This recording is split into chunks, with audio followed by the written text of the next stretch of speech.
हमारे इन मुल्कों में एक मसला ये है कि जब तक आपकी सेहत ठीक रहती है तो सारी चीज़ें जो है ना वो ठीक रहती हैं, और जैसे ही आपकी सेहत ख़राब होती है तो सारी चीज़ें जो है ना वो ख़राब होना शुरू हो जाती हैं।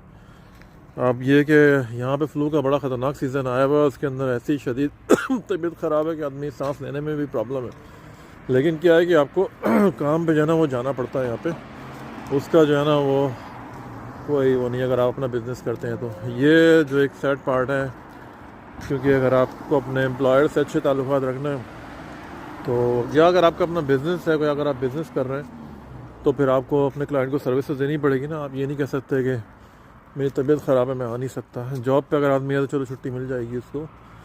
लेकिन ये है कि अगर आप सर्विसेज के अंदर प्रोवाइड कर रहे हैं, जैसे मेरा ताल्लुक़ है, तो वो एक ये बहुत बड़ा मसला है यहाँ पे कि आपको अपने क्लाइंट को खुश रखने के लिए घर से बाहर निकलना पड़ता है, चाहे हालात जैसे भी हों।